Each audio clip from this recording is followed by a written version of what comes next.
afternoon to you all, and welcome to this MEF webinar, Maximising the Opportunity for Global IoT Connectivity. I'm Andrew Parkin-White. I'm MEF's advisor on mobile IoT. And mobile IoT is one of MEF's work programs. It also includes messaging, personal data, payments, VAS, and advertising. Within the IoT program itself, we focus on three different areas: roaming, security, and identity.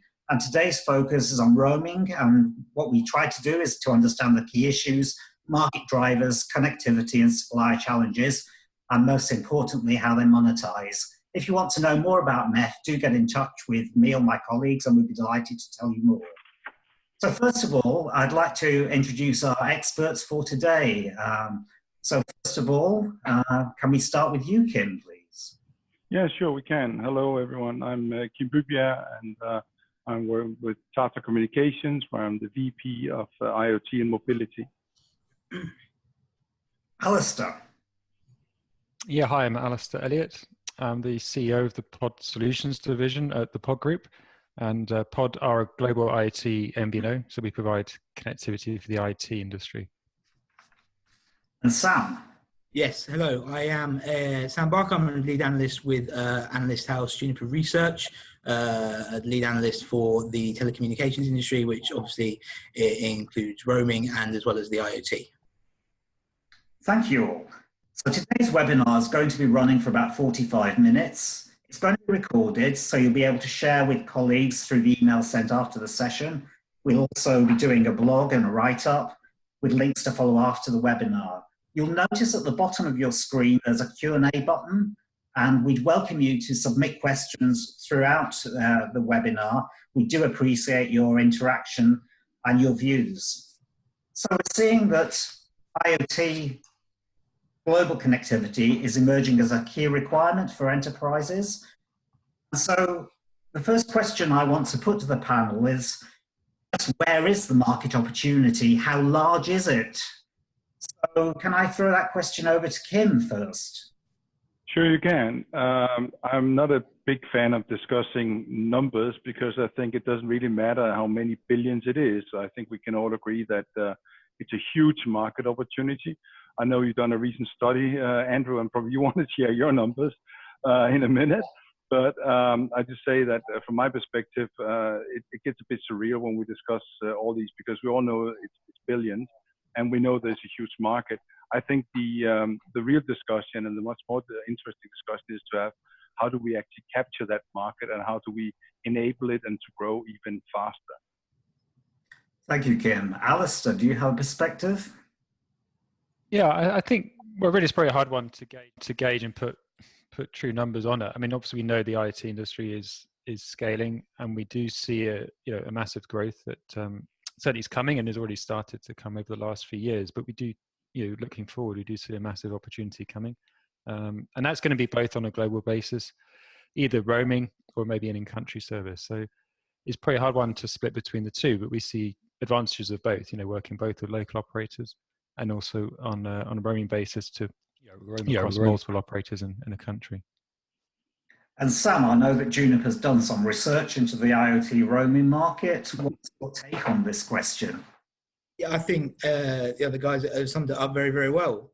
I think that the way that the IoT has been rapidly scaling, we're anticipating that to continue over the next 5 years, and we anticipate that the way certain segments are working, we expect the larger players who are launching large IoT networks and a large number of devices are going to need devices that can scale over multiple countries and work and to be able to deploy these devices rapidly and very quickly. Great. So I'd like to now focus on where the demand for IoT roaming is coming from. We've seen that global enterprises do have a growing need for international connectivity. So what sort of enterprise needs are we seeing? What particular use cases are we starting to see for IoT roaming? And what sort of challenges do enterprises face when they try to adopt an international global IoT solution? Maybe I'll put that question to Alistair first. Yeah, I mean, it's quite interesting point, when you look at a roaming solution, why would you use one? And I think, really for us, we've been in the industry over 20 years now, and a lot of the IT, or as it was before, M2M services, they really started out in the telematics space. And that really drove the need for cross-border traffic, for devices again between countries, and then also particularly where you're tracking assets. It could be a truck or it could be a high-value asset in the vehicle itself. We do see a need to be able to maintain connectivity wherever they are. And that's probably where the sweet spot for a roaming solution would come into place, because it can roam across multiple networks, even in a single country.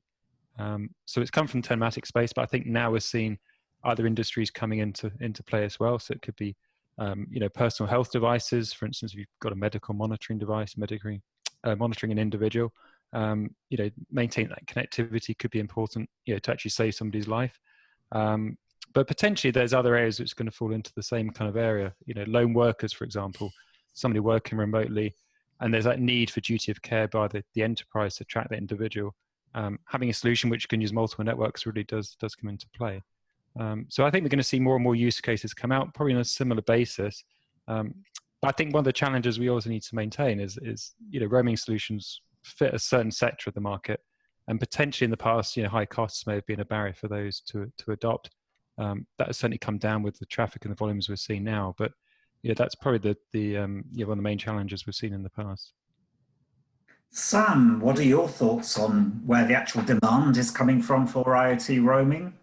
I think the biggest thing you need to remember is, from an industry's point of view or an enterprise's point of view, it's all about that return on investment. And as Alistair said, the costs are coming down, and we're seeing more and more sectors essentially being able to afford adopting these solutions, becoming more viable for them.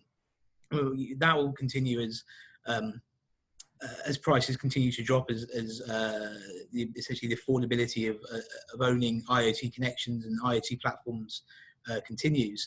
And again, it'll be on a segment by segment basis. So you'll see, as Alistair said, the first sector was telematics, and we've seen that for a number of years. And we'll see, more and more emerging technologies and sectors come out, such as, we'll see smart cities will be a good example, agriculture, where coverage may not be, an operator's coverage may not be absolutely everywhere, but they still might want to roll out solutions quite quickly. And a good example of that is in the US, where we have the example of super farms, where large areas of land are owned by an enterprise or an individual, and monitoring that, by themselves is practically impossible, and the coverage might not be there from their preferred operator. In that case, then, an IoT roaming agreement or a service which leverages roaming onto another network is essentially perfect for them. And that's what we anticipate to see, a massive rise in industries such as agriculture and smart cities, and even smaller segments such as the smart home market. We anticipate will have some form of growth for IoT roaming connections as well. Thank you, Sam. So, Kim, where are you seeing demand coming from? What are the key segments that you're seeing requiring IoT global connectivity? Well, obviously, we're quite active in the automotive and in the airline industry, and that's per definition place where the goods or the use of connectivity are crossing borders. And I think just to answer the broader question, where is roaming needed? Well, roaming is needed where one operator cannot cover or doesn't have the coverage that you need to serve your products or deliver the connectivity for your solution, which is, the previous two guys mentioned a lot of cases of that. And yes, our focus is mainly on the automotive industry and on airlines. So that's where we see the big need coming from. Thank you. You mentioned the characteristics of your users, that they want connectivity anywhere in the globe. We have the right networks in place at the moment to deliver that sort of connectivity. I'll stay with you, Kim, for this one. Yes, yes, we have, because we have cellular coverage around the globe, although you will need to work with a multiple of operators. And I think that's leading to another discussion that we're having here. What's the benefit of working with an MVNO like ourselves, like Tata, rather than working with one mobile operator to cover everything?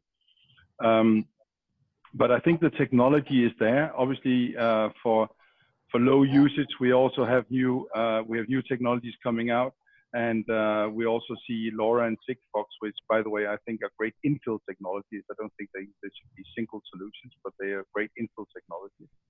But I do think, all in all, obviously, for most of the need we see in the market right now, we have the technology in place, and it's all going to be greater and bigger when we get 5G, of course. Alistair, what would you like to add to the question of technologies, whether they're suitable or not for IoT roaming? Yeah, I think generally, because the mobile industry is very mature now, so I think, given the time I've been operating, being able to roam around the world with a single agreement, that's pretty mature now. So certainly 2G, 3G roaming is good. 4G roaming, I think over the last few years, we've seen quite an increase in the number of agreements that you can reach, the number of networks. The challenge will be some of the new technologies. So like 5G, we're still not sure exactly how that's going to work on a roaming basis. Obviously it may fall back to some of the LTE agreements already in place, but it's probably the new technologies, things like NB-IoT, that's still pretty in its infancy. That's going to be amalgamated into 5G most likely. But even roaming on that wasn't put in at the outset just due to the commercial reasons. So yeah, it's probably some of those new areas that can be the most challenging for us, I think. Thank you. And Sam, do you have a perspective on this? Yeah, I think the newer technologies that are coming out, the NB-IoT, the low power cellular technologies, as well as 5G. We are seeing some movement in terms of roaming agreements and trials and testing over roaming across all these technologies. So there is definitely room for further progression in these roaming capabilities, and you're seeing interest from operators and IoT service users as well for basically having those roaming agreements set up in place. I think the biggest challenge facing the market will be roaming over 5G. 5G obviously has only been around commercial launches now for 10 months.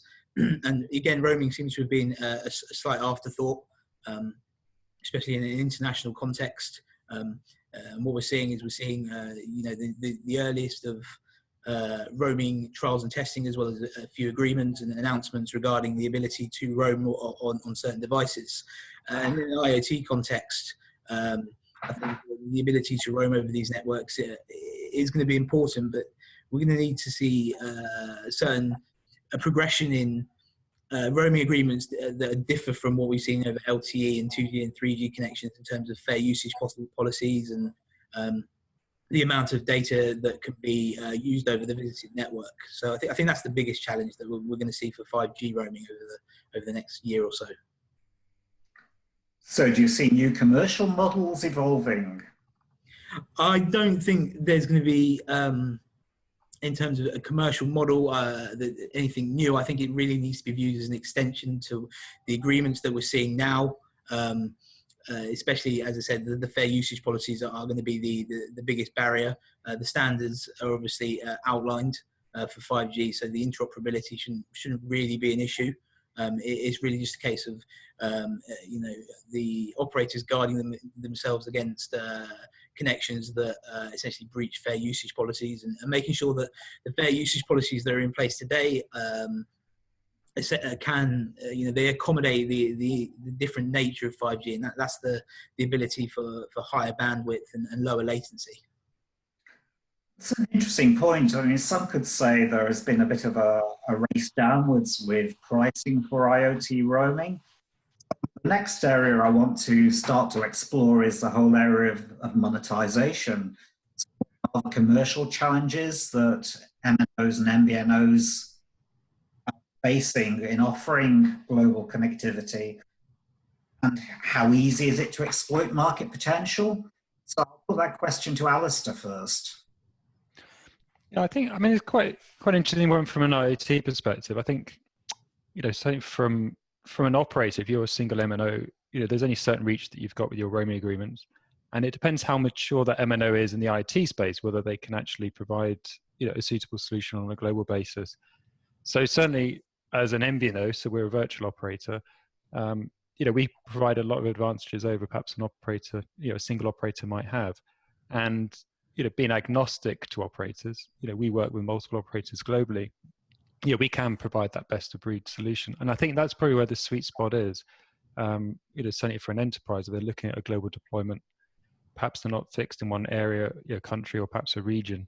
They're going to need that flexibility.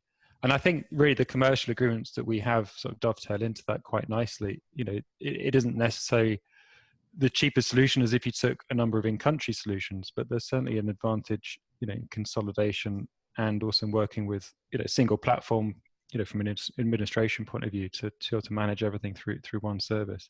If you're looking at a European-wide deployment and you want to get coverage across the whole of Europe, you don't want 27 different agreements to manage and 27 different platforms. Sure, you could go to someone like Deutsche Telekom, maybe pick up all their agreements, but you're only going to pick up a fraction of all the operators you would need. So I think that's where the advantages come into play. Looking at a single provider is possible to centralize everything. So Ken, I'll ask the same question to you about the commercial challenges that players in the market are facing. Yeah, first of all, I'd like to emphasize the IoT roaming is not part of the regulation that has been agreed within EU. It's only basically for commercial or rest of commercial use and for private users. It doesn't really include, it doesn't include IoT. So whatever prices has come down in the IoT market has come through negotiations and pressure on the operators from the rest of us.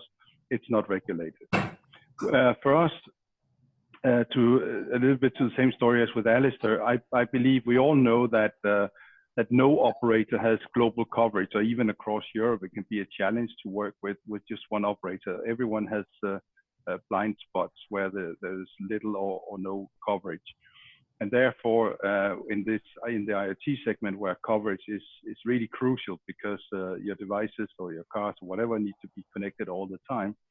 I think you need to work with a provider, service provider, IoT service provider that has multiple networks as an option to offer you. And within Tata, what we've done to overcome also the pricing and also the roaming is that we have what we call a global local strategy, which means that we're deploying points of presence, POPs, around the world in different regions or even in different larger countries. And then that's giving us the status of a local operator.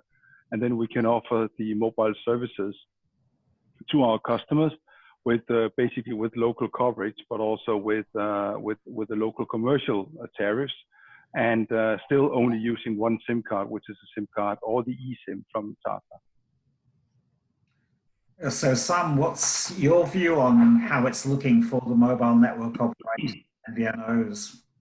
I think, yeah, as just discussed, the MVNO model is essentially very attractive to IoT service providers, especially the largest IoT service providers, the ones that want to have devices essentially rolled out very quickly to different countries, to have a service portfolio that they can offer to multiple enterprises that operate in different regions, rather than having to agree roaming agreements with multiple operators or having to order different SIMs. Obviously, a big part of that is remote SIM provisioning and being able to do that very, very quickly, and obviously, as the name suggests, remotely. I think that the MVNO model is essentially offers the best chance of success in the market, in the IoT roaming market. Thank you. The next question is really where, again, looking at demand, and do you see it's coming from any particular geographical areas, or is it that's pretty neutral across the world? Do you see any particular geographies that are roaming on IoT more than others? I think that when it comes to looking at where the demand is coming from, it sounds like it could be quite simple to break it down by segment and then by use case and going through there. But it's quite simply, it boils down to the matter of affordability. Who can afford it? Who can offer? Who can benefit from the economies of scale by larger rollouts and moving on from there? And then that provides the service providers with lots of different segments that they can operate in. Obviously, automotive being the big one, the airline industry, you'll be seeing emerging new sectors such as agriculture and smart homes, where the final essentially the overall level of demand may be quite limited compared to something like automotive. However, there's still a sizable opportunity there for service providers who can capitalize on the market, and that needs to be done through the value added services that IoT roaming, such as visibility of connections and the visibility of individual connections being a big thing, and the ability to differentiate between a roaming IoT connection and maybe a roaming connection on a consumer device as well. So it's not really a case of breaking it down by sector or by segment or by use case. It's more to do with the final user and over the next few years. Beyond that, you can see the affordability of these IoT solutions and IoT roaming becoming much more accessible to smaller companies, and that's when I think we'll see the IoT roaming opportunity greatly increase. Thanks. Kim, do you see any differences between regions across the world, or is your demand coming from all over the place? Now, obviously, roaming is traditionally a big thing in Europe because we're all these different countries. For customers who want to deploy a solution coming from Europe into the US, and if you don't want to use a local SIM card, you also need to, and some parts in South America, you also need to have a solution for permanent roaming. We don't really see, definitely the US is the biggest market, and China has moved very, very fast in rolling out IoT solutions. And I think Europe is a decent follower, but I still think we can do more and we can do faster in Europe when rolling out solutions. So that market, I still think, is huge potential. We probably see more static solutions in Europe, like smart metering and other stuff, but but that's a very big nationwide deployments. Alistair, are you finding a similar pattern? Yeah, I think so. Yeah, I mean, obviously we're in the same market as Kim. So yeah, I mean, it certainly does seem to be that case. I mean, we established in the US about 6 years ago now, and we've seen quite a rapid increase in the amount of services we're providing there. So yeah, we see that as one of our key markets. And whilst we talk about roaming, we do see a need to work with the operators as well, because there's always a balance between roaming across the country and just providing the native service, certainly when you need to get very high bandwidth applications in the market. But we also see growth areas in other areas. So we opened up Latin America a couple of years ago, so we've got offices down there as well. And certainly there, perhaps following in the tail of what we've seen in US and Europe previously, perhaps the market is a lot more immature there. But certainly, the typical applications we would have seen in Europe maybe 10, 15 years ago, we're now seeing in Latin America as well. So we'll probably see a lot of catch up into these growing markets, just to catch up where the industry is. And I think generally going forward, perhaps 2 or 3 years' time, we should see a lot more consolidation of services on a global basis. So you'd expect to see the same service in Europe that perhaps is cutting edge there, but maybe you see that not lagging so far behind in other markets as well. So I'll stay with you, Alistair. We touched on this point a little bit earlier, but what would you say the main differences are between working with an MNO and an MVNO for IoT connectivity? Well, I think it's an interesting one from an operator. I was thinking before, actually, I mean, say from an operator, they're serving multiple markets. So they're serving, typically serving consumer market, maybe the business and enterprise market. And then depending how advanced they are as a country where IT services are coming to play, they also have an IT division. But we do see, competing discussions internally within operators. The IT division wants something, perhaps the enterprise team wants another. So as an organization, they will struggle to deliver services in some cases. And I'm not saying that's the case for all MNOs. I mean, some MNOs are perhaps more advanced than others, but it's always that balance, where do they focus the business? Is it on the IT industry, which is going to perhaps be big business in the future, or do they focus now perhaps on the consumer market, which perhaps is the bread and butter?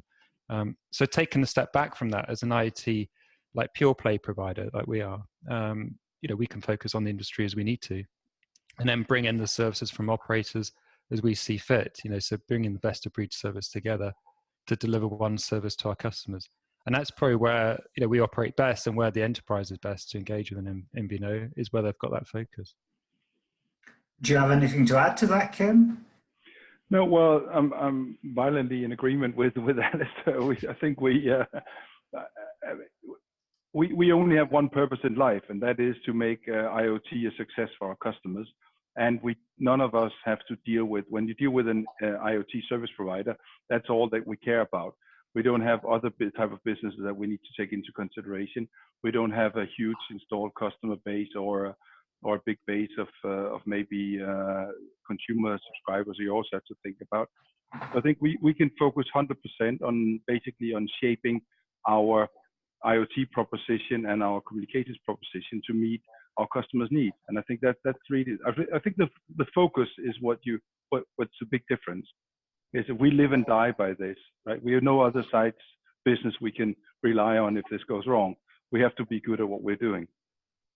Very good point. So carrying on with that theme, an enterprise is rolling out an IoT solution globally. So managing and billing multiple networks worldwide can be incredibly complex. What solutions are available to manage their needs? I'll let Alistair take that one first. Yeah, I mean, so from our perspective as an operator, we've been running, I say, 20 years, and we've always tried to maintain that independence from an operator. So for us, having the ability to manage from a billing point of view, manage provisioning from a single interface that is independent of the operator is kind of key to our being. So we've built technologies and platforms which are just built around that to let us work with multiple operators and do that from a consistent interface. And I think that's really probably where you're looking at on a global basis, when you do need to bring in different services into one system. You don't want to give your operations staff or your administrators multiple systems to manage, because it becomes cumbersome and it becomes difficult to manage. And that's probably where we can help most, is being able to simplify things from an operator. So you click one button to activate a SIM. Doesn't matter where that SIM and the underlying network is coming from. We have one place to do that. And I think that probably is underlooked in the market to some degree, because a lot of services aren't necessarily deployed always on a global basis. But as the services become more globalized, then those types of features are going to come more into the play. Yeah, Kim, do you have a take on this as well? Well, I mean, again, it's a platform play. It's about simplicity. It's about making our customers' life easy. And as Alistair just said, that you click a button and then you immediately serve. You hit the SIM card, no matter which network it's on or where in the world it is, and you don't have to deal with the separate systems. And we're actually even providing an aggregated service where we're offering customers that we can aggregate their into existing solutions they have with existing providers. So on the MNO side. So I think that's what it's all about. It's all about, as I said, it's all about making life easy for our customers. Thank you. I'm going to switch the discussion to a new area now, and I want to look at SIM and remote SIM provisioning as an alternative to roaming. So what sort of issues are associated with this approach? Sam, do you want to start on that one? Yeah, I mean, there are a few stumbling blocks, should we call them, that face people providing remote SIM provisioning and embedded SIMs. I think quite often embedded SIMs can be understood by the majority of people. Sometimes I think the majority of service providers, as in people who are using IoT services, probably don't know that there is even an embedded SIM in a device. I think that the big benefit, obviously, of remote SIM provisioning is the fact that you can essentially send, instead of, it reduces the time to market for that device, or the time it takes to get that device from, say, point of order to its to wherever it's going to be situated very, very, very quickly. You get the embedded SIM, you provision it, you place the device wherever it needs to be, and then you provision it remotely with the operator. Given that they've signed up to the standards, that doesn't require you to then take the device, place a physical SIM in it, get it provisioned by the operator, then send it back out. It's very, very quick. So there are a large number of benefits that the embedded SIMs can provide over the traditional devices. And I think really at this point in the market, we're seeing quite a lot of new devices being shipped out with embedded SIMs, and we're hearing from some providers that their devices being shipped with, more than 50% of their devices are being shipped out with embedded SIMs now. So it's certainly something that we feel is going to be bigger and bigger in the market. We feel that a larger number of devices will be shipped with embedded SIMs, and the feedback from companies that we've spoken to that offer embedded SIM devices has been very good. So I think the benefits for remote SIM provisioning, especially embedded SIMs, is I think it's all about educating the service users now and making sure that they're aware that this is how it can be done, how much quicker it can be done, and I think that would be very, very beneficial to the largest users. Thank you, Sam. Kim, do you have a view on embedded SIMs and remote SIM provisioning? Yeah, no, I agree with what was just said. And now when we talk about the eSIM, we are currently building on, soon to be rolling out an eSIM hub as well. So that's giving also our customers the flexibility to choose eSIM, both eSIM network provider, but also eSIM or work with the SIM manufacturer. We will embed a number of providers and or SIM card manufacturers onto our eSIM hub, and there let that be open to our customers to basically pick and choose. So I think it's all about flexibility, and I think the embedded SIM is definitely it's definitely what we see now, what is happening now. I think the next big step will be the eSIM and the eSIM hub. Thanks. And Alistair, the same question to you. Yeah, I mean, I really echo what Kim was saying. And I think, that's one of the reasons we were embarking on UICC platform, the eSIM platform, over a year ago. And I think, going forward, I think it's one of those tools that you need in your arsenal certainly from an MVNO perspective, is to have that capability. I think, eSIM perhaps isn't really used as much as it should be. I'd like to see a lot more happening. And I think part of that maybe comes from the operator side. The operators aren't necessarily always open to provide their profiles as independently from their service. So quite often the operator wants to tie the customer in to use their SIM card and their provisioning platform to manage their service, and kind of pseudo future proofing it. Certainly as we see the market opening up, the Kim's progression with the eSIM hub is a great thing that's happening, and we're doing the same with bringing other profiles on board into our service. So hopefully in time, we'll see more of a marketplace for eSIMs opening up, and certainly opens up the potential to improve the profile that's used, the commercials that are behind it. I think the important point is not to reflect, it's not necessarily about a cost thing. It's not always about reducing the cost of the connectivity, because at the same time it's about managing and control that connectivity and then being able to troubleshoot the service. So I think eSIM is probably just the enabler for it, and perhaps to enable more of a flexible ecosystem of devices out there. Thanks. My final question, before I take questions from people listening into the webinar, is all around legislation and regulatory issues. So do we expect any future changes to roaming legislation that would impact the IoT roaming market? I'll throw that one over to Sam first. I think to talk about legislation in the future could obviously be quite difficult. Obviously, we've seen the legislation revolving around Europe and the consumer connections, so to speak, around there. Obviously, the number of IoT connections over any operator network is going to be quite a small proportion of what we'll see over their total number of connections. So any legislation, I don't think it's going to have any major impact on any IoT roaming capabilities.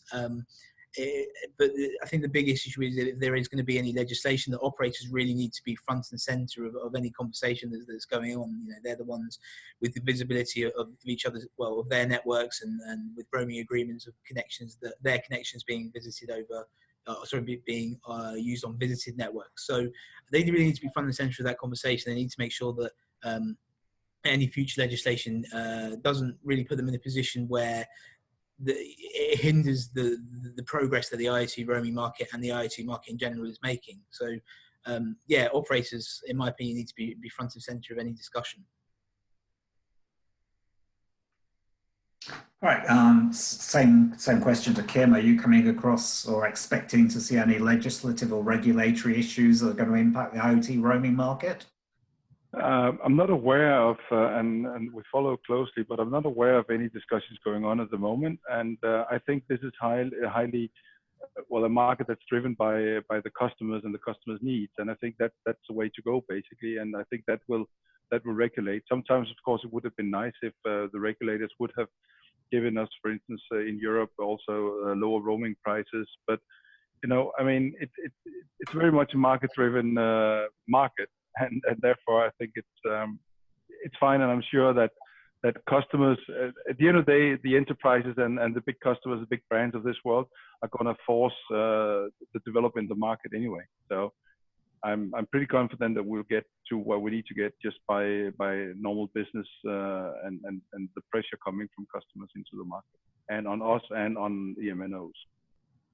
Thank you, Alistair. Same question to you. Yeah, I mean, it's an interesting one about regulation. I think in a lot of the cases, regulation doesn't need to take effect, but we have seen in some markets. I mean, Turkey is probably one of the recent examples I'm aware of where, the regulator has introduced a regulation about permanent roaming for IoT in the marketplace. So things like that, obviously, we can't preempt. I don't necessarily see a necessity for it. It doesn't always provide an advantage because certainly from a roaming perspective, being able to roam across multiple networks is actually an advantage for the industry to get a foothold. Where we look at particular countries where they haven't got that consistent coverage, regulating about permanent roaming from a SIM card that's from abroad doesn't actually help the IoT industry at all, because you probably need that roaming footprint to be able to provide a consistent coverage across the market. So yeah, we'll see what happens. I mean, hopefully there won't be so many markets doing the same thing, but obviously, we need a solution there to tailor for it. And that's probably one thing to look at as well, is just how you manage that situation. If it does change in the market in the future, if you've got a deployed base, how do you switch the SIMs out on an easy basis? So that whether that's an eSIM or it's an OTA update, you need those mechanisms to be able to do it. Thank you. So I'd like to move now to a couple of questions we've had come in. The first one is kind of a forward-looking question. So how do you see the IoT market, roaming market, evolving over the next few years? So I'll give that one to Sam, as if we haven't covered it already, to add a few extra points to that. Yeah, I think over the next few years, what we're going to see is a greater number of, as I said, the affordability will increase, and we'll see a greater number of entrants, as in a larger number of enterprises adopting IoT solutions. And from there, then you'll see a larger number of those solutions needing those roaming capabilities, offering on an international stage.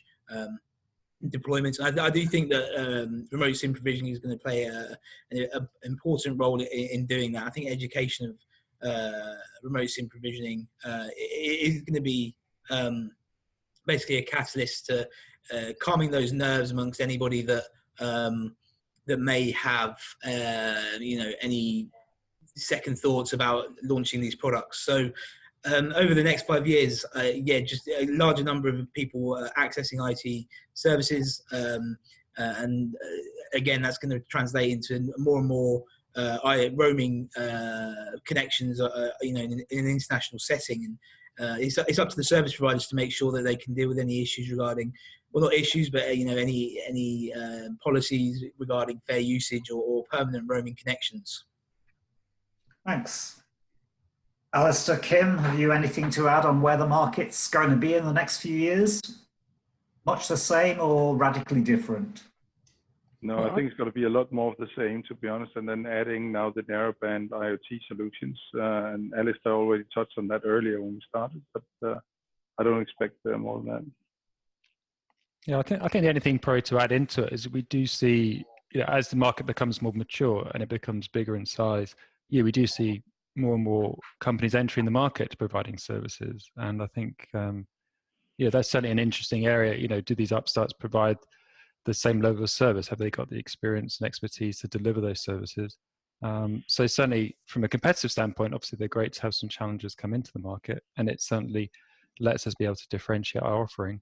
I certainly can see that happening more and more going forward.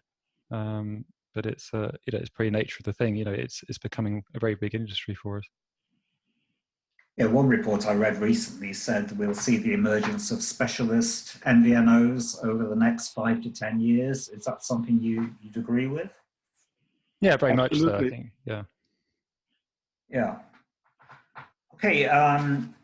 Next question, different theme entirely. We've seen quite a few 2 and 3G sunsets causing a lot of disruption in the marketplace. So what's the best way of future-proofing IoT applications that are being deployed now? Alistair, do you want to carry on with that? Yeah, I mean, it's an interesting one. I mean, it's unfortunate in some ways that the technology has been sunsetted because it's hard for an end user if you're trying to deploy a solution. You've always got to think, 5, 10 years ahead. Where is the technology going to be? And sometimes these devices can stay in the market for 10 years plus. So being able to have the foresight ahead is sometimes it's a challenge as well. So certainly from our side, be able to be agnostic in the way we provide services. Meant that we could in the US, for example, provide continuity as long as we could for 2G and 3G services, before it starts getting discontinued in the market by the operators. And that's really probably the case going forward. It's just being able to have that flexibility in the services that are provided. If one operator's turning one service off, using another one to maintain the service. Well, Kim, are you finding issues with networks closing? Yeah, I mean, we have the 3G network of Vodafone will be sunsetting at the end of January here in Netherlands. So that's a good example. Something actually I thought would take a lot more years before it happened. So it is happening. So it's a fact. It's something that our customers and we will have to deal with. And I think the best way you can go about it or secure yourself is 2 things. First of all, choose an MVNO and provider that has more options and not just don't be stuck to one MNO, because then you're in trouble if they decide to change the strategy or to sunset a technology. Secondly, I think deploying solutions now, you really need to make sure, I think, that your services can run on 4G, and there's a fallback solution to either 4G network or an alternative network technology. And Sam, do you have a view on this? Yeah, I think when the sunsets were announced a few years ago, with the ones we've been getting recently, I think that's been one of the big drivers of low power solutions. These devices are supposed to be out there for around 10 years, and they leverage largely LTE networks, which hopefully should be around for around that amount of time. But one of the key aspects is when you want to future-proof a low-power device, you need that ability to, if you're going to offer it, to basically, it's almost like having a warranty on that device, that the connectivity will always be there. And I think that's one of the main reasons that we've seen low-power, the interest in low-power cellular networks being ramped up over the last couple of years is really because of 2G and 3G sunsets. Obviously, the pricing of 2G and 3G compared to 4G and now 5G was so much lower that it was viable for service users in an IoT setting to be able to afford maybe a large number of connections or a few number of connections. But as they sunset, there's a bit of uncertainty if you're going to have a device where going to be operating for 10 years and whether by the end of that 10 years it's still going to have the network to connect to. So I think it's a sort of a lesson to be learned from in the grand scheme of things, and that's why we're seeing low power networks being developed today. Thanks. And the final question today is all around network security. It's clearly a major consideration when you're deploying IoT solutions. How do you see security requirements, compliance with local legislation, when you're connecting devices on a global basis? Alistair, do you want to take that one? Yeah, I think really network security probably hasn't hit the headlines so much in IoT, but I think as we deploy it more and more in the industry, so perhaps you've got smart cities, or maybe you're doing it for healthcare, or maybe you're doing it for high value asset tracking. I think the need for security comes into play, and I think it's really that business case, isn't it? It's the risk of something happening and the consequences it might have. So I think it's being able to secure IoT is quite important. I think one of the major challenges that we see certainly is the ability of an IoT device to stay protected itself. So like we were saying before, the longevity of these devices, 10 plus years in the field, how do you maintain that device for that period? It's a challenge even just on a normal computer, so I think that's, where we see the need, particularly for, for being able to do some things on the network to secure it. Certainly looking at centralized security solutions, for instance, is one way to do that. Just being able to detect those threats as they happen and then being able to manage that accordingly. So, it's a continual challenge, but I think as the IoT becomes bigger and bigger, it's going to become a bigger and bigger target. So it's just trying to protect yourself from the outset. Kim, any thoughts on securing IoT roaming devices globally? No, absolutely. I've clearly seen a change in approach also by the market and by our customers.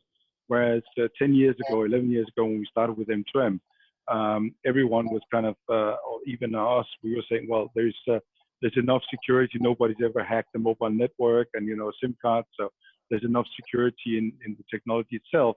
So we don't need to add additional technology.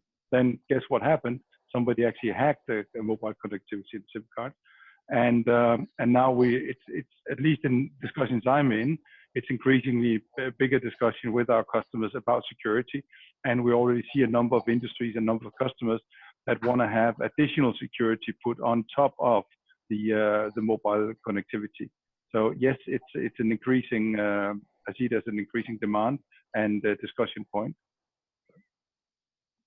Thank you. And finally, the last word to Sam. I think when you talk about security in general, when you talk about it in a global context, there's different levels of security. Alistair briefly touched on device tampering, essentially having devices out in the field for so long, and a physical removable SIM cards that you can take out, and you still have issues in some areas of the world where that still happens, and that's one type of security. And you can go to cyber security and different types of attacks that can happen on any type of network. So there's a lot of, let's just say, there's a lot of surface area, a lot of different angles in which security could be attacked. Security could essentially be breached. So I think it's a big conversation, and a conversation that's not going to go away, and will have to continue to evolve. Again, it's just going to be a very big talking point for the market, and will continue to be so. Thank you. So at this point, I'd like to wrap up the webinar. I'd like to say a very big thanks to Kim from Tata Communications, Alistair from the Pod Group, and Sam from Juniper Research. Thank you for your contributions this afternoon. We will be writing up the webinar, and the video link will be available. So watch out for that. And any questions you have, MEF, about our working groups, please come to me. So thank you everyone for taking the time to listen this afternoon, and I look forward to speaking to you again.